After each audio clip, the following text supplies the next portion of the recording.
Hello students, कैसे हैं आप सब। उम्मीद है आप सब अच्छे होंगे। आईसीटी वर्चुअल क्लासरूम में आप सबका स्वागत है। मैं विकास। बच्चों, क्लास 10th का हम मैथ्स कर रहे हैं। चैप्टर जो हम करेंगे pair of linear equation in two variable. तो इसी चैप्टर के कुछ हम टॉपिक्स करने वाले हैं। तो चलिए स्टार्ट करते हैं क्वेश्चन।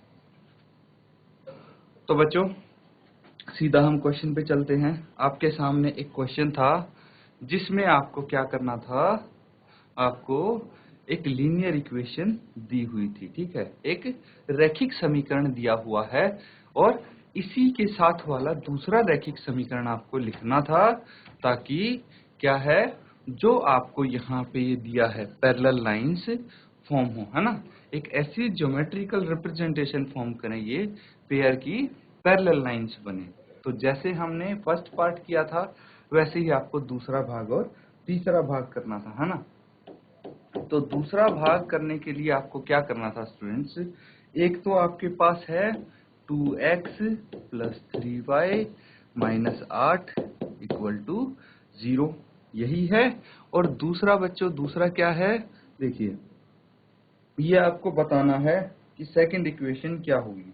अब ये चीज समझिए कि पैरेलल लाइंस समांतर रेखाओं के लिए आपके पास क्या होना चाहिए, a1/a2 बराबर है b1/b2 होना चाहिए, लेकिन ये c1/c2 के बराबर नहीं होना चाहिए। तो ऐसा कुछ हमें करना पड़ेगा। तो अगर हम एक काम करते हैं, भाई a1 यहाँ पे कितना है, 2 है, और a2 कितना है, a2 को मान लेते हैं हम 4, 2/4, इसको कैंसिल आउट करके आएगा 1/2, है ना। इसी तरह अगर B1 और B2 है तो B1 है 3, अगर B2 को हम 6 मान लेते हैं तो इसको भी कैंसिल आउट करके आएगा 1/2। ठीक है, तो देखिए A1/A2 B1/B2 दोनों बराबर हो गए, लेकिन C1/C2 को बराबर नहीं करना है। तो C1 कितना है, -8 है ना। तो C2 हमें क्या करना है, बस -16 नहीं रखना है। अगर -16 रखेंगे तो ये भी इसके बराबर आ जाएगा, इसके अलावा कुछ भी रख लेते हैं। तो हमने इसको -10 रख दिया, ठीक है, -10 इसको हमने रख दिया। तो बस 1/2 नहीं आना चाहिए कैंसिल आउट करके, ये चीज ध्यान रखेंगे हम। तो देखिए जो ये A2, B2 और C2 है ये हम समीकरण में लिख देंगे, है ना। तो क्या आ जाएगा, ये 4x + 6y - 10 = 0, ये समीकरण आ गया। इस तरह से कर सकते हैं। बस बच्चों आपको ये कंडीशन पता होनी चाहिए, तब आप क्वेश्चन इजीली कर पाएंगे। तो ये कंडीशन तो बच्चों हमने सीख ली है, आपको पता होनी चाहिए। अब थर्ड पार्ट देखिए, इसका तीसरा भाग अगर हम करेंगे तो तीसरे भाग में क्या है, कोइंसिडेंट लाइंस हैं। कोइंसिडेंट लाइंस किस केस में होती हैं बच्चों, कोइंसिडेंट लाइंस मतलब संपाती रेखाएं, और ये तब होती हैं जब एक दूसरे के ऊपर लाइंस फॉर्म होती हैं। ठीक है, 2x + 3y - 8 = 0, और एक दूसरे के ऊपर लाइंस कब फॉर्म होती हैं, जब a1/a2 बराबर है b1/b2 के, और ये भी बराबर है c1/c2 के, तीनों बराबर होने चाहिए। तो ये बिल्कुल इजी सी चीज है। यहाँ पे देखिए हमें क्या करना चाहिए, तो यहाँ पे देखिए ये 2 बराबर हो गए, तीसरा बराबर करने के लिए कितना चाहिए था, -16। सीधा वही पुट कर देंगे हम। कैसे, देखिए a1 कितना है, 2, तो 2/4 हो गया, और ये हो गया 3/6, और ये हो जाएगा -8/-16। हर किसी को कैंसिल आउट करके कितना आ रहा है, 1/2। तो इस केस में 4x + 6y -16 = 0 है। तो यही तो होगा आपका रैखिक समीकरण दो चर वाला। ठीक है, तो इस तरह से बच्चों हम निकाल सकते हैं। कोई भी कंडीशन आपको दी हो नोट डाउन कर लीजिए। कोई डाउट अगर आपको आता है तो आप पूछ सकते हैं।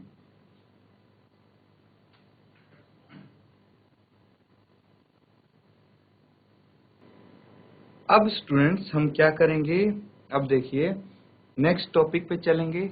इसको आपने सबने नोट डाउन कर लिया होगा। कोई डाउट हो बच्चों अपना हैंड रेज करके पूछ सकते हैं। तो देखिए, जो आपका नेक्स्ट टॉपिक होने वाला है वो है सब्स्टिट्यूशन मेथड।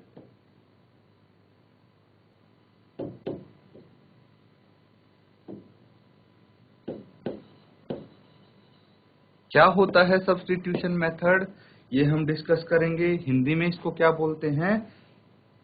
हिंदी में बोलते हैं प्रतिस्थापन विधि। तो अभी तक हम किसकी हेल्प से निकाल रहे थे सॉल्यूशन? हल किसकी हेल्प से निकाल रहे थे? अभी तक ग्राफिकल मेथड, ठीक है, ग्राफिकल मेथड से हम सॉल्व कर रहे थे।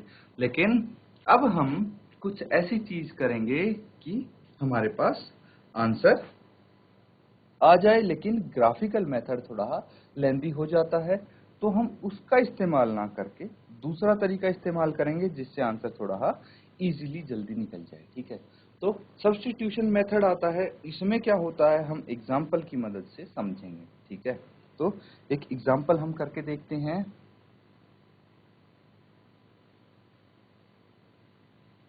तो यहाँ पे एक क्वेश्चन है आपके सामने, solve the following pair of equations bye substitution method.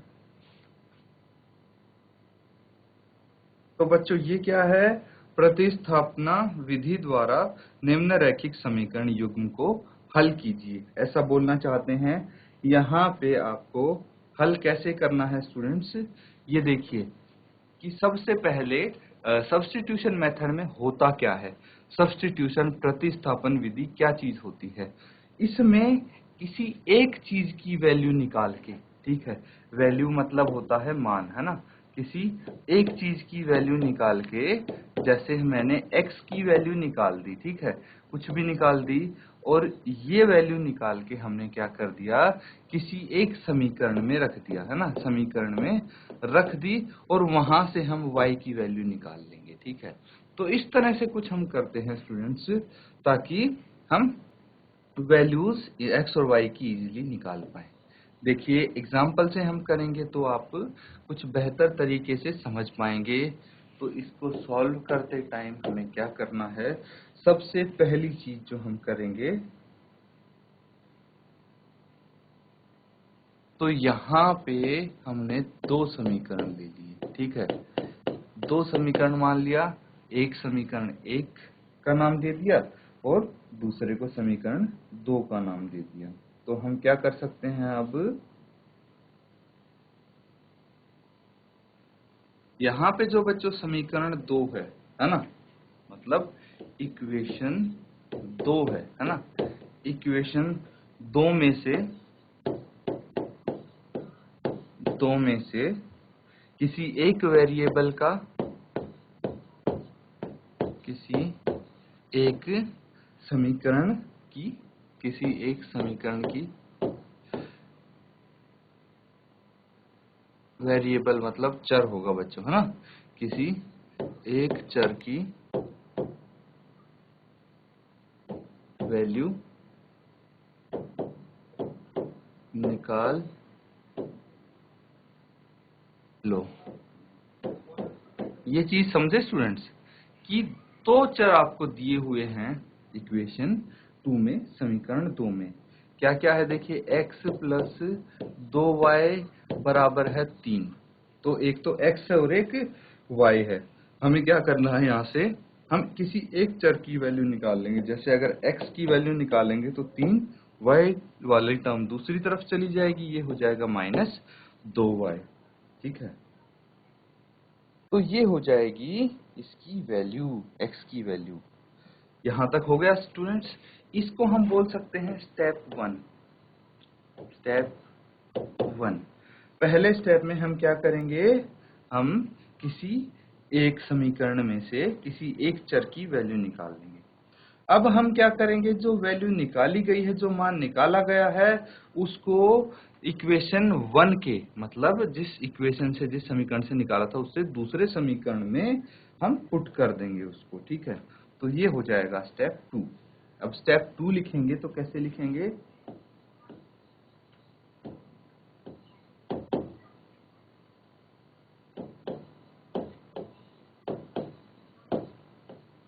निकाली गई वैल्यू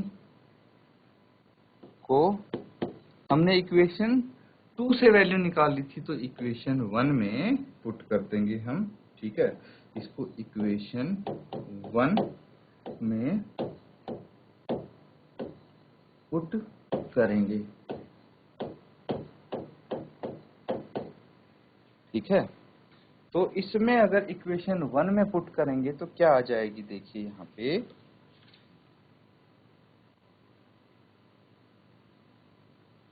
इक्वेशन 1 है 7x माइनस 15y और इक्वल टू 2 है। अब x की जगह हमें क्या पुट करना है, ये वैल्यू है बच्चों, x की वैल्यू यहाँ पे 3 माइनस 2y आई थी, तो वही रखेंगे हम यहाँ पे 7 इंटू 3 माइनस 2y पुट कर देंगे। अब देखिए बच्चों, यहाँ पे हमने ये वैल्यू अगर पुट की है तो इसको हम हल कर लेंगे, सॉल्व कर लेंगे। यहाँ पे सिर्फ y है हमारे पास, x नहीं है, तो हम इसको हल करके y की वैल्यू निकाल लेंगे यहाँ से। तो यहाँ तक नोट डाउन कीजिए और आगे इसको सॉल्व करने की कोशिश कीजिए। ब्रैकेट खोलिए, y को लेफ्ट हैंड साइड रखना है, बाकी सभी टर्म्स को राइट हैंड साइड लेके जाएंगे और हल करेंगे। जल्दी से इसको सॉल्व कीजिए।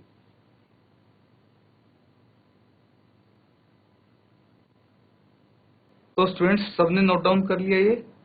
फर्दर किसी ने सॉल्व किया है तो बताइए बच्चों, यहाँ पे y की वैल्यू क्या आई है। अगर इसको आगे किसी ने सॉल्व किया है तो आप चैट के माध्यम से ये आंसर सेंड कीजिए, y का वैल्यू क्या है, y की वैल्यू क्या है। जो मान y का मान आया है वो आप बताइए मुझे। कैसे कर सकते हैं इसको आगे, देखिए ब्रैकेट खोलना है स्टूडेंट्स। तो ब्रैकेट कैसे खोलेंगे, मैं दोबारा उस इक्वेशन को लिख देता हूँ। 7x की जगह आया था 3 माइनस 2y माइनस 15y और इज इक्वल टू कितना है, 2 है। अब ब्रैकेट खोलेंगे तो देखिए 7 ब्रैकेट के अंदर जाएगा, 7 into 3 21 minus 7 into 2 14y minus 15y equal to 2 है। अब इन दोनों को हम क्या कर देंगे, ऐड कर देंगे। दोनों माइनस में है तो 21 माइनस 14 और 15 को ऐड किया तो 29 आ गया। 29y बराबर है 2। तो अब हम माइनस 29y को इधर ही रख लेते हैं लेफ्ट हैंड साइड और राइट हैंड साइड भेज देंगे 21। तो 21 उधर जाके हो जाएगा माइनस, है ना, माइनस 21। आगे इसको सॉल्व करेंगे तो देखिए ये कितना आ जाएगा, माइनस 29y बराबर है। अब 21 में से 2 माइनस हो गए तो 19 बच गया, लेकिन साइन होगा माइनस का। अब y की वैल्यू क्या आएगी, माइनस 19 यहाँ ऑलरेडी है और माइनस 29 y के साथ मल्टीप्लीकेशन में है तो यहाँ जाके डिवीजन में हो जाएगा। कैंसल आउट कर देंगे, कितना आ जाएगा 19/29। ये y की वैल्यू है बच्चों। ठीक है, तो y की वैल्यू निकालना हम कैसे करेंगे, सॉल्व करेंगे इसको। जस्ट बाकी टर्म्स को left hand right hand side लेके जाएंगे, सिर्फ y को रखना है हमें लेफ्ट हैंड साइड और ये वैल्यू आ गई y की। अब बच्चों क्या करना है हमें इसकी जो वैल्यू है, ठीक है, इसकी y की जो वैल्यू है उसको हम क्या कर सकते हैं। देखिए ये जो समीकरण आया था इसको हम समीकरण 3 मान लेते हैं। ठीक है, ये समीकरण 3 मान लेते हैं। किससे आया था, इसी से तो आया था समीकरण 2 से। हमने x की अलावा बाकी सभी टर्म्स को राइट हैंड साइड भेज दिया था। तो अब इसमें हम y की वैल्यू पुट कर लेंगे इस समीकरण में, है ना। तो इसको नोट डाउन कीजिए जल्दी से। तो स्टूडेंट्स इसको फर्दर हम सॉल्व करते हैं। तो आप क्या करेंगे, अब स्टेप 3 है। स्टेप 3 में आप y का मान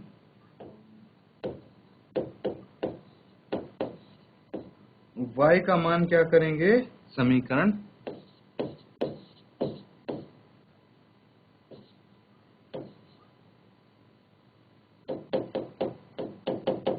3 में रखने पर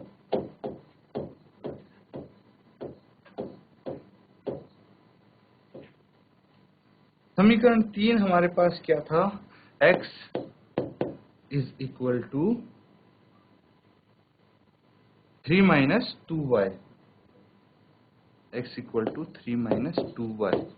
अब y का मान क्या आया है, 3 माइनस 2 इंटू 19/29 आया है। आगे इसको सॉल्व करेंगे तो 3 माइनस 2 इंटू 19 कितना हो जाता है, 38/29, 29। तो इसको हम ऐड कर लेंगे और इसकी वैल्यूज बच्चों हम निकाल लेंगे। तो कितना आ जाएगा, आप देख सकते हैं, एलसीएम लेंगे, उसके बाद हम 29 इंटू 3 करके देखेंगे कितना आ जाएगा। 3 इंटू 29 ये हो जाएगा बच्चों 9 × 27, 2 हासिल, 6 प्लस 2 8, 87। तो 87 माइनस 38 यहाँ पे हम कर देंगे। 87 माइनस 38 कितना आएगा, तो देखिए इसको माइनस करके देखते हैं। 17 माइनस 8 9 आ गया, और 7 माइनस 3 4 आ गया, ये आ गया 49। तो 49/29 आ जाता है। अब देखिए हमारे पास x की वैल्यू भी आ गई। x की वैल्यू कितनी है स्टूडेंट्स, 49/29, और y की वैल्यू आ गई थी पहले की 19/29। तो यही हमें निकालना था, यही सॉल्यूशन निकालना था। तो इस तरह से बच्चों इनको निकाल सकते हैं हम प्रतिस्थापन विधि के द्वारा। इसको नोट डाउन कर लीजिए। इस क्वेश्चन में कोई डाउट है पूछ लीजिए, क्योंकि इस क्वेश्चन के द्वारा हमने सीखा है सब्स्टिट्यूशन मेथड कैसे अप्लाई करते हैं।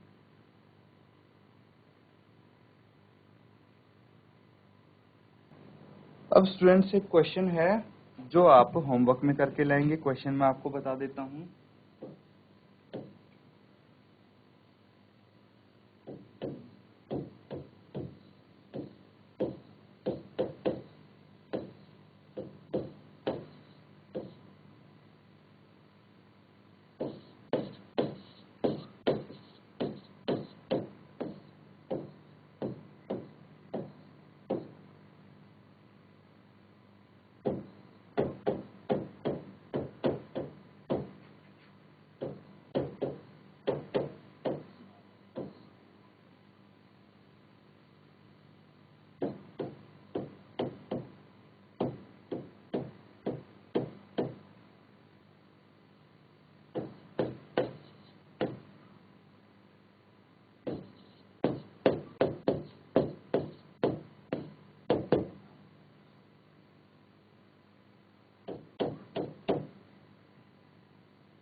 तो स्टूडेंट्स ये क्वेश्चन है, यहाँ पे आपको क्या दिया है, रैखिक समीकरण युग्म दिया है और इसको प्रतिस्थापन विधि से हल करना है बच्चों। तो जैसे हमने अभी सीखा था वही मेथड, वही तरीका यूज करना है और इसको सॉल्व करेंगे। ये स्टूडेंट्स आपका हो जाएगा होमवर्क। तो बच्चों जैसा कि आप देख पा रहे हैं, ये आपके सामने होमवर्क मैंने लिख दिया है। अब इसको आप होमवर्क को जरूर करें, ताकि आपको पता लग जाए कितना आपको समझ में आया है। और जो क्लास में हमने मेथड किया है उसको रिवाइज जरूर करें। इसी के साथ आज का सेशन खत्म करते हैं। Thank you and have a nice day.